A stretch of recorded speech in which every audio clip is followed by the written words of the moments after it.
ముఖ్యమంత్రి రేవంత్ గారికి కృతజ్ఞతలు తెలుపుతూ దేశంలోనే మొట్టమొదటిసారిగా నేనే చేస్తానని ఒక మాట ఇచ్చి దాన్ని నిరూపించుకున్నటువంటి రేవంత్ రెడ్డి గారికి మా దామర్చర్ల మండల పక్షాన ఎంఆర్పీఎస్ తరఫున కృతజ్ఞతలు తెలుపుతున్నాము.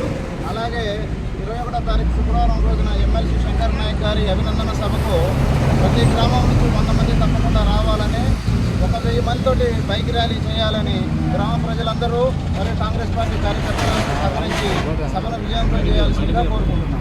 కేంద్రంలో నిన్న ప్రస్తుతం జరుగుతున్న అసెంబ్లీ సమావేశంలో ఏదైతే కామారెడ్డి డిక్లరేషన్లో రాహుల్ గాంధీ గారు చెప్పారో బీసీలకు 42% రిజర్వేషన్ కల్పించాలని ఏదైతే వాగ్దానం ఇచ్చారో అది ఒక చారిత్రాత్మక నిర్ణయాన్ని నిన్న అసెంబ్లీలో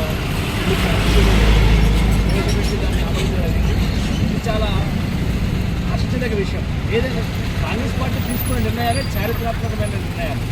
తెలంగాణ ఇవ్వడం కూడా చాలా తెలంగాణ కాదు, దేశం మొత్తం కూడా 56%, 56 కన్నా ఎక్కువనే ఉన్న శాతం బీసీ జనాభాకు రిజర్వేషన్ తక్కువగా ఉన్న క్రమంలో బీసీల గురించి ఆలోచించి ఈరోజు మన రేవంత్ రెడ్డి గారు కాంగ్రెస్ పార్టీ 42% డిక్లేర్ చేసింది. గతంలో రాజశేఖర రెడ్డి హయాంలో 30% ఉన్న బీసీ రిజర్వేషన్ని కేసీఆర్ గారు వచ్చి దాన్ని 22% దిగదార్చిపోయాడు. అంటే బీసీలు ఉండేది 56, 60% ఉంటే కానీ ఈ రిజర్వేషన్ వచ్చి 20% నుంచి బీసీల అభ్యున్నతిని తగ్గించింది. కానీ మన కాంగ్రెస్ ప్రభుత్వంలో రేవంత్ రెడ్డి గారు రాహుల్ గాంధీ సలహాతో 42% కూడా బీసీలు ఏదైతే బీసీ లోకం బీసీ ఉన్నారో వాళ్ళందరూ కూడా చాలా సంతోషకరమైన విషయాలు అందరికీ. కాబట్టి అందరూ కూడా ప్రతి ఒక్కరు కూడా కాంగ్రెస్ పార్టీ తీసుకునే నిర్ణయాలకు పనులకు ఆకర్షితులై కాంగ్రెస్ పార్టీని బలోపేతం చేసుకుంటే అభివృద్ధి ఉంటుందని చెప్పేసి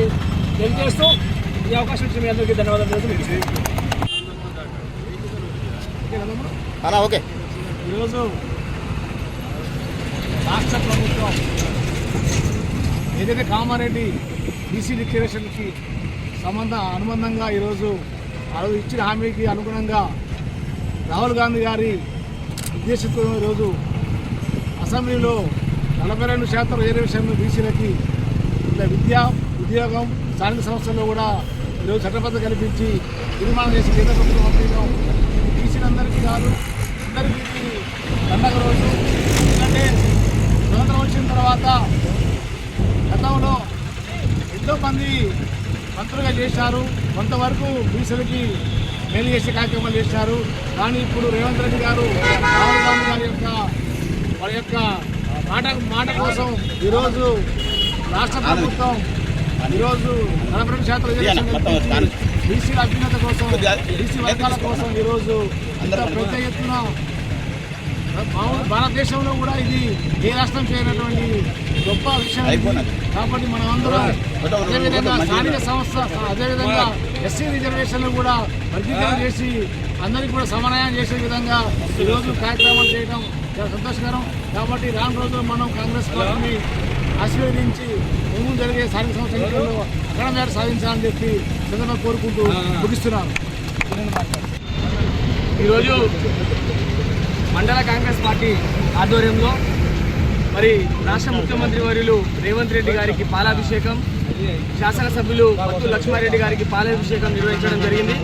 ఈ కార్యక్రమానికి వచ్చినటువంటి కాంగ్రెస్ పార్టీ కుటుంబ సభ్యులందరికీ కూడా పేరు పేరున నమస్కారాలు తెలియజేసుకుంటూ మరి ఆనాడు రాహుల్ గాంధీ గారు తెలంగాణ రాష్ట్రంలో పర్యటించేటువంటి క్రమంలో మేము అధికారంలో వస్తే దేశవ్యాప్తంగా బీసీలకు పెద్దపీట వీసే విధంగా మీరెంతో మీకంత వాటా అనేటువంటి నినాదాన్ని ఈరోజు ప్రజలకు వివరించి వారి పైన ఉన్నటువంటి నమ్మకంతో కాంగ్రెస్ పార్టీ మీద ఉన్నటువంటి ఆదర అభిమానాలతోటి ప్రజలందరూ కూడా తెలంగాణ రాష్ట్రం మీద ఈరోజు కాంగ్రెస్ పార్టీ జెండాను ఎగరేయడం జరిగింది. మరి ఆనాడు ప్రజలు ఇచ్చినటువంటి స్ఫూర్తితోటే ఈరోజు బీసీ సామాజిక వర్గాన్ని గుర్తించే విధంగా మరి 42% రిజర్వేషన్ అమలయ్యే విధంగా ఇంకా కూడా ఎంతమంది ఉన్నా వాళ్ళకి సమాన వాటా హక్కులు కల్పించే విధంగా ఈరోజు కాంగ్రెస్ ప్రభుత్వం నిర్ణయం తీసుకోవడం పట్ల చాలా సంతోషమైనటువంటి విషయం. ఎందుకంటే ఈరోజు రాష్ట్రంలో ఎన్నో జాతులు, ఎన్నో కులాలు ఉన్నాయి.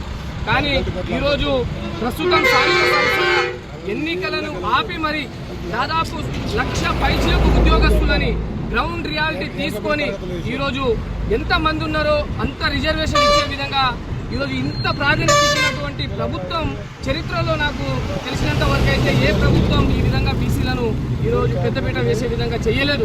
ఆనాడు టీఆర్ఎస్ ప్రభుత్వం హయాంలో మరి కింద అన్నట్టుగా 22% పరిమితం చేసి మరి బీసీలను అణిచివేసేటువంటి కుట్రపూరితమైనటువంటి విధానాన్ని అవలంబించినటువంటి విషయం మనందరికీ తెలుసు. కాబట్టి ప్రజలందరూ కూడా ఈరోజు కాంగ్రెస్ పార్టీ వైపున ఎదురు చూస్తున్నారని చెప్పేసి ఈ బీసీ రిజర్వేషన్ బిల్లునే ఒక దిక్సూచి. ఇంకొక విషయం ఏమనగా ఎస్సీ వర్గీకరణ, ఏబిసిడి వర్గీకరణను కూడా చేయడం అనేది దీన్ని కూడా మేము ఈరోజు ముఖ్యమంత్రి వర్యులకి ఈ దామర్చర్ల మండల కాంగ్రెస్ పార్టీ పక్షాన వారికి ప్రత్యేకమైనటువంటి కృతజ్ఞత తెలియజేస్తా ఉన్నాము. మరి నిన్న అసెంబ్లీలో గౌరవ ఎమ్మెల్యే బిఎల్ఆర్ గారు మాట్లాడుతున్నటువంటి క్రమంలో మిల్లులు ఉండటం వల్ల ఈరోజు మాకు బాగా లోడింగ్ విద్యుత్ ఎక్కువై కొంచెం ప్రజలకు ఇబ్బందులు ఉందని చెప్పేసి అసెంబ్లీలో ప్రస్తావిస్తే దాన్ని వక్రీకరించేటువంటి కార్యక్రమాన్ని కూడా కొంతమంది పునుకుంటా ఉన్నారు ఫేస్బుక్లలో. అసెంబ్లీ అనేదే చర్చలు, కాన్స్టిట్యూన్సీలో ఉన్నటువంటి సమస్యలను లేవనెత్తేటువంటి ఒక దేవాలయం లాంటిది. అక్కడ ఏ విషయాల్లో అయినా సరే మనం చర్చించుకొని ప్రజలకు ఇబ్బందులు లేకుండా ఈరోజు ఎమ్మెల్యే గారు బాధ్యతలు వహించేటువంటి కార్యక్రమం. కాబట్టి ఇప్పటికైనా సరే టీఆర్ఎస్ వాళ్ళు ఇటువంటి అబద్ధపు ప్రచారాలను, వీడియోలను వక్రీకరణ చేసేటువంటి కార్యక్రమాన్ని ఆపుకుంటే మంచిదని చెప్పి తెలియజేసుకుంటూ మరి 21వ తారీఖు రోజు గౌరవ పెద్దలు శంకర్ గారి ఎమ్మెల్సీ వచ్చినటువంటి నేపథ్యంలో మరి ఎమ్మెల్యే గారి ఆధ్వర్యంలో వై జంక్షన్ నుండి ఎమ్మెల్యే క్యాంప్ కార్యాలయం వరకు ర్యాలీ ఉన్నది. మరి దామర్చర్ల మండలంలో ఉన్నటువంటి గ్రామ పంచాయతీలో ఉన్నటువంటి కార్యకర్తలందరూ కూడా హాజరు కావాలని చెప్పేసి తెలియజేస్తారు. ఈరోజు దామర్చర్ల మండల పార్టీ కాంగ్రెస్ పార్టీ ఆధ్వర్యంలో బీసీలకి 42% బిల్లుని అసెంబ్లీలో నిన్న ఆమోదించిన నేపథ్యంలో రేవంత్ రెడ్డి గారికి పాలాభిషేకం చేయడం జరిగింది. ఎన్నో ఏళ్ల నుంచి ఎన్నో పార్టీలు, ఎన్నో ప్రభుత్వాలు వచ్చినా కానీ హామీలు నిలబెట్టుకోవడంలో విఫలమైనా కానీ తన వంతు బాధ్యతగా మేనిఫెస్టోలో ప్రకటించిన విధంగా బీసీ బిల్లుని వెంటనే ఆమోదించాలనే దృఢ సంకల్పంతో రాహుల్ గాంధీ గారి కోరిక మేరకు, వారి హామీ మేరకు రేవంత్ రెడ్డి గారు బీసీ బిల్లుని ఈ విధంగా పాస్ చేయడానికి కృషి చేసినందుకు ప్రత్యేక ధన్యవాదాలు తెలుపుకుంటున్నాం. 24 ఏళ్ల నుంచి ఎదురు చూస్తున్న ఎస్సీ వర్గీకరణను కూడా ముందుకు తీసుకుపోయి ఆ బిల్లును ఆమోదించే విధంగా కృషి చేసినందుకు రేవంత్ రెడ్డి గారికి ప్రత్యేక ధన్యవాదాలు తెలుపుకుంటున్నాం. అలాగే రేపు ఎమ్మెల్సీ గారి బడుగు బలహీన వర్గాలకు చెందిన నాయకులను అందరినీ అందలం ఎక్కించే భాగం కృషి చేసిన పార్టీ కార్యకర్త ప్రతి ఒక్కరికి అందలం ఎక్కించే విధంగా ఉండే విధంగా మన బడుగు బలహీన వర్గాల నాయకుడు శంకర్ నాయక్ గారిని ఎమ్మెల్సీగా ఎంపిక చేసి